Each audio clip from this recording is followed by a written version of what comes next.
everybody, and welcome to your Top Human Rights Organization Review. I am your host, Bryce Dolan. Now today we're going to cover 3 of your top human rights organizations, but we'll still cover your 5 topics. To start, Human Rights Watch in Zimbabwe tells us authorities are banning demonstrations. Next, we'll stay with Human Rights Watch as we see hate crimes in Britain following Brexit. Next, Amnesty International tells us why child refugees may face a lack of education on the Greek islands. And then staying with Amnesty International, a whistleblower in Fiji is attacked a second time by assailants in police uniforms. And then we will end the show with Human Rights Foundation as they call for a stop to Bahrain for shutting down the internet. Now, Human Rights Watch reports in the face of increasing protests across the country that Zimbabwe authorities yesterday invoked a draconian law to ban all public protests in Harare. Now, on Thursday evening, a senior police official, Chief Superintendent Nubert Sanyama, announced that police would ban all demonstrations in the capital, including a planned demonstration the next day by 18 opposition parties. He justified the ban under the Public Order and Security Act, and the parties, which are calling for national electoral reform, decided just to postpone the protest to a later date. Now, the law banning these demonstrations, the Statutory Instrument 101A of 2016, went into effect Friday. Its use signals intensifying government repression amid rising public discontent. It prohibits the holding of all public demonstrations in Harare until September 16, 2016. Violating the ban carries penalties up to 1 year imprisonment and up to $300 in fines. Since June, various groups and political parties have staged at least 13 protests across the country over deteriorating economic conditions, widespread corruption, police brutality, and lack of electoral reforms. Now, banning protests will not resolve the country's problems. Instead of imposing pseudo state of emergency regulations banning protests, the police should be maintaining public order and protecting life and property. The government should make a clean break with the country's violent past. It should allow peaceful protests, respond appropriately if protests turn violent, and hold all those breaking the law accountable. But we'll see what happens in Zimbabwe once that ban is lifted mid-September, and we'll see if there's any reforms to come. Now, staying with Human Rights Watch, but moving over to Europe. This weekend, a silent march and vigil was held in the town of Harlow, Essex, to commemorate Arkadiusz Jozwik. The 40-year-old Polish man who had lived in the UK for 4 years was attacked with a friend a week earlier in the town and died of head injuries. Police are investigating the attack as a hate crime. Now, the killing follows a spate of hate crimes since the UK referendum to leave the European Union, including several arson attacks, excrement shoved through letterboxes, physical assaults, and most commonly, verbal assaults. One arson attack in particular on a Polish family was accompanied by a note reading, "Next be your family."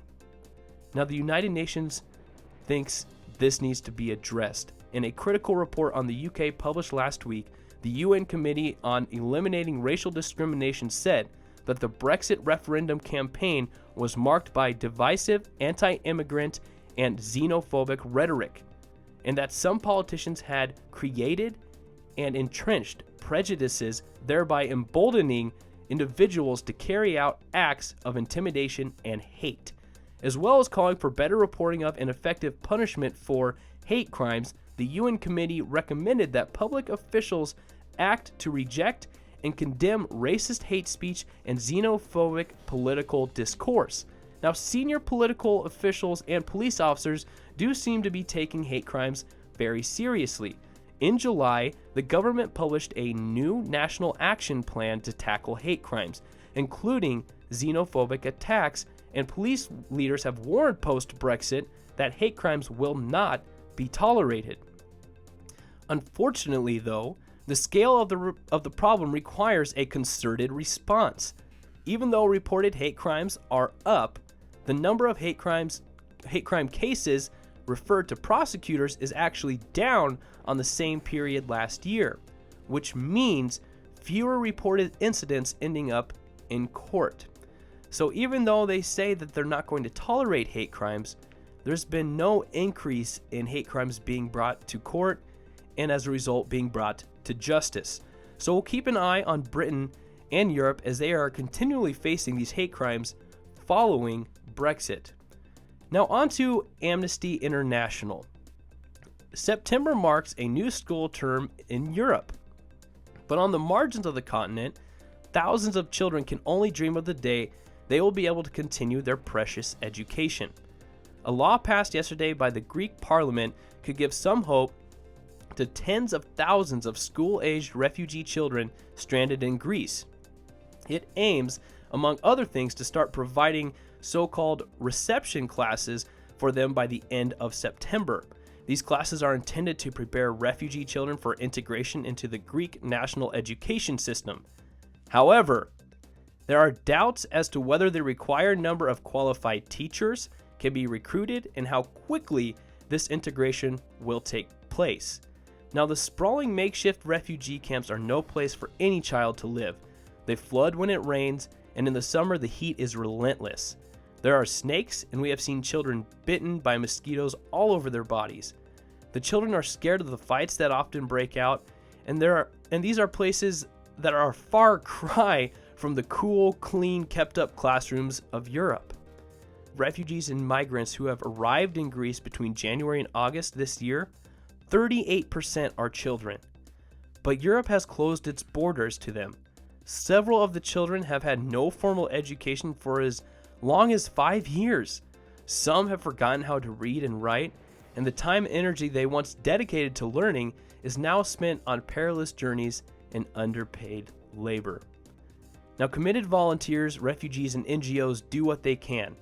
In all the camps, they provide educational activities, including classes in the children's mother tongue, English, and German.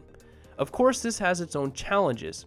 It is very difficult for the children to concentrate because they have not gone to school for several years, explains Ali, a 30-year-old English literature graduate from Damascus who teaches English to the children at Nia Kavala camp. They could not stay in one place for more than a few minutes, she said. And we have said it once and we'll say it again. The responsibility is not on Greece alone.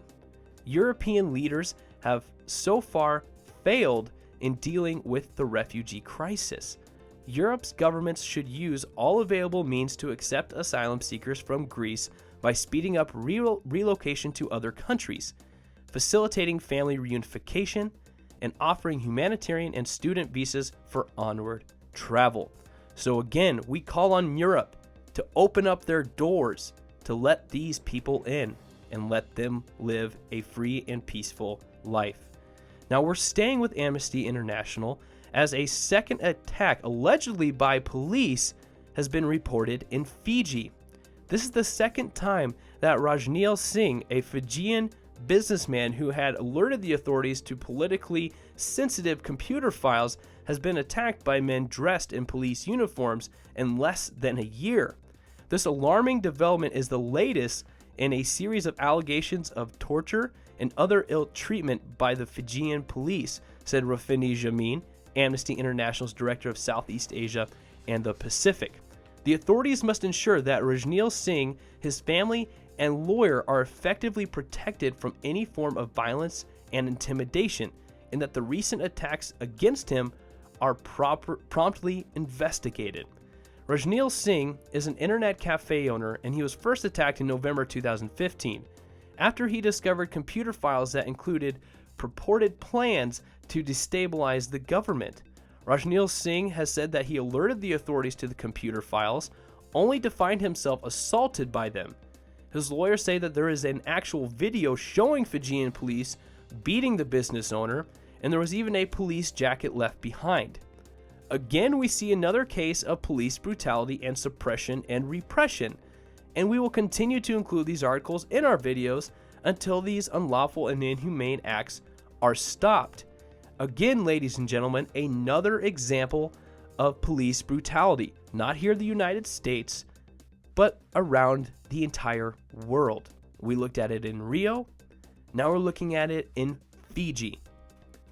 The reason why this business owner was attacked by Fijian police was because he had computer files that included purported plans to destabilize the government.